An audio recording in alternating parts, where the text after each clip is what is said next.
ముందుగా అందరికీ నమస్కారం. నేను మీ రాజ్. ఆంధ్రప్రదేశ్‌కు సంబంధించి భారీగా సచివాలయ వ్యవస్థలో మార్పులు తీసుకురావాలి అనేది దృఢ నిశ్చయంగా ఎన్‌డీఏ ప్రభుత్వం పెట్టుకున్నట్లు తెలుస్తుంది. అది ఏంటి? అది ఎవరిని ఎలా మారుస్తారు? అనేది ఒకసారి మీరు చూడండి. Grade 5 secretary. ఈ గ్రేడ్ 5 సెక్రటరీ ఈ ఏ విధంగా మారుస్తున్నారు అనేది ఒకసారి చూస్తే పంచాయతీ కార్యదర్శి గ్రేడ్ 5 వీరికి పంచాయతీ బాధ్యతలు అప్పగించనున్నారు.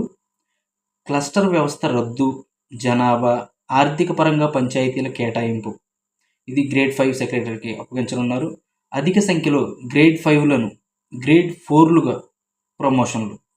ఈ మధ్యకాలంలో ఎక్కువ మంది పంచాయతీ కార్యదర్శులు పదవీ విరమణ చేయడం వలన గ్రేడ్ 4లకు బాగా కలిసొచ్చే అవకాశం ఇది. నెక్స్ట్ సంక్షేమ మరియు విద్యా సహాయకులు.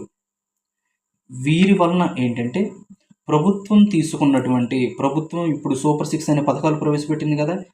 ఈ పథకాల గురించి ప్రభుత్వం తీసుకొస్తున్న సూపర్ 6 పథకాలను ప్రజలకు చేరవేయడంలో ప్రధాన పాత్ర పోషించనున్నారు.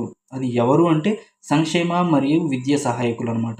జూనియర్ అసిస్టెంట్ పే స్కేలు వర్తించే విధంగా ప్రభుత్వం చర్యలు తీసుకునే అవకాశం ఉంది. అంటే జూనియర్ అసిస్టెంట్కి ఎంత అయితే పే స్కేల్ వస్తుందో వీరికి కూడా అంతే పే స్కేల్ వచ్చే విధంగా ప్రభుత్వం అయితే చర్యలు తీసుకొనుందనమాట.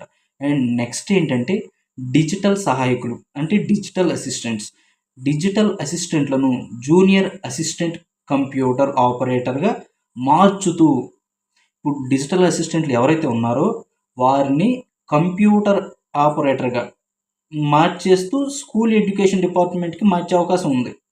ఎందుకు? స్కూళ్ళలో అన్ని రకాల డిజిటల్ వర్క్లు డిజిటల్ అసిస్టెంట్లకి కేటాయించే అవకాశం ఉంది. డిజిటల్ అసిస్టెంట్లు ఇప్పుడు ఈ సచివాలయంలో కూర్చొని వర్క్ ఉండదు, వర్క్ చాలా తక్కువ.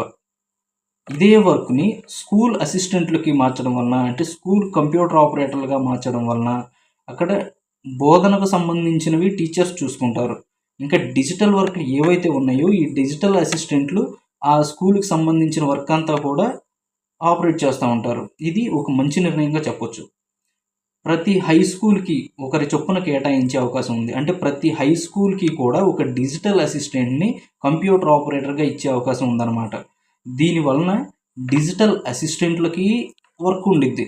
పాఠశాలలో ఉన్నటువంటి బోధన చేయడానికి ఉపాధ్యాయులకు కూడా కొంత సమయం ఇచ్చినట్టు ఉండిద్ది. ఇది ఒక మంచి నిర్ణయంగా చెప్పొచ్చు. దీనివలన డిజిటల్ అసిస్టెంట్లకి పాఠశాలలకి ఇద్దరికి లాభం చేకూరుతుందని టీచర్ సంఘాలు హర్షం వ్యక్తం చేస్తున్నాయి. సచివాలయంలో అందించే ప్రజాసేవలను ఇప్పుడు సచివాలయాలు ఉన్నాయి కదా, వీటికి సంబంధించి ఇన్కమ్ కావచ్చు, లేకపోతే క్యాస్ట్ కావచ్చు, లేకపోతే ఇంకా వేరే ఇవన్నీ కూడా యథాతథంగా అంతకుముందు మీ సేవల ద్వారా మనం చేసుకునేవాళ్ళం. సేమ్ ఇప్పుడు అలాగే ఈ వర్క్ మొత్తాన్ని కూడా మీ సేవలకి అప్పగించనున్నారు. ఇది కూడా ఒక మంచి పరిణామంగా మనం చెప్పవచ్చు. అండ్ నెక్స్ట్ మహిళా పోలీస్.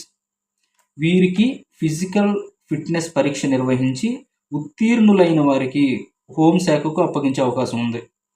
ఇప్పుడు ఉత్తీర్ణులైన వారిని హోంశాఖలో పెడతారు. మరి మిగిలిన వారు ఉంటారు కదా, వారిని ఎక్కడ ఉంచుతారంటే బాలికోన్నత పాఠశాలలో బోధనేతర సిబ్బందిగా కొంతమందిని, అంటే బోధించడానికి కాకుండా వేరు స్కూల్కి సంబంధించిన వేరే ఆప్షన్స్లో వినియోగించుకోవడానికి కొంతమందిని ఉంచుతారు.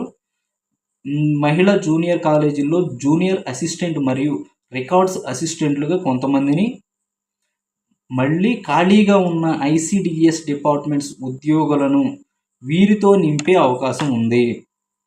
ఖాళీగా ఉన్న ఐసిడిఎస్ డిపార్ట్మెంట్స్ ఉన్నాయి కదా, వాటిని ఈ మహిళా పోలీసులు ఎవరైతే ఉన్నారో వారితో నింపే అవకాశం ఉంది. నెక్స్ట్ ఇంకేంటంటే ఏఎన్ఎం ఉన్నారు కదా, కొత్త ప్రభుత్వంలో పదోన్నతులు అందుకోనున్న ఏఎన్ఎంలు. కరోనా సమయంలో వీరి సేవలను గుర్తింపుగా ఎంఎల్హెచ్పిగా పదోన్నతులు.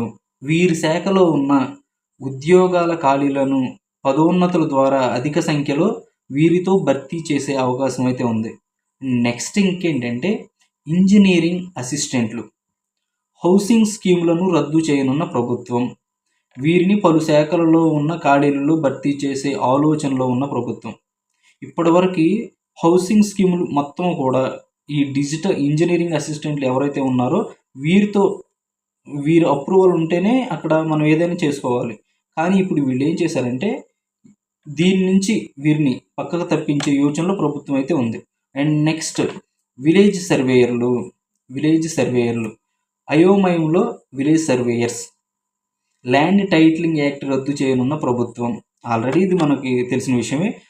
చంద్రబాబు గారు ఎవరైతే ఉన్నారో ఆయన ల్యాండ్ టైటిలింగ్ యాక్ట్ని రద్దు చేస్తాను, నా రెండవ సంతకం, నేను ఆంధ్రప్రదేశ్ ముఖ్యమంత్రికి మొదటి సంతకం మెగా డిఎస్సి పైన పెడితే రెండవ సంతకం ల్యాండ్ టైటిలింగ్ యాక్ట్ ఏదైతే ఉందో దానిపైన పెడతారు అని క్లారిటీ వచ్చేసింది. అంటే ల్యాండ్ టైటిలింగ్ యాక్ట్ని రద్దు చేస్తారు కన్ఫర్మ్గా.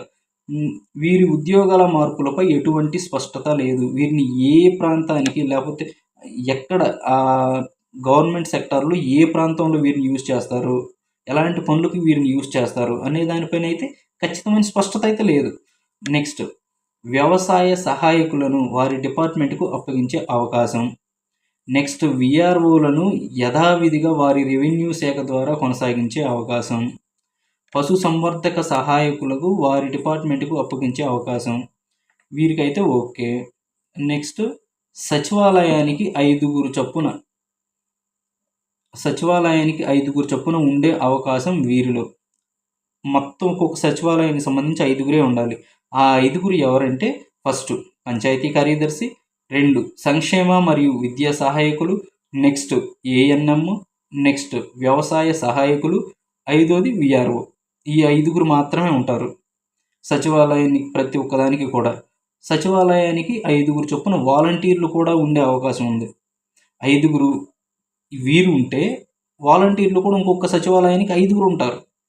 ఒక్కొక్క వాలంటీర్ యొక్క జీతం 10,000కు పెంచారు. అది ఆ విషయం మనకు అందరికీ తెలిసిందే. చంద్రబాబు గారు ఒక్కొక్క వాలంటీర్కి నేను 10,000 ఇస్తాను అని చెప్పారు గౌరవ వేతనంగా. ఆ 10,000తో ఒక్కొక్క సచివాలయానికి 5గురు వాలంటీర్లు పనిచేస్తారు.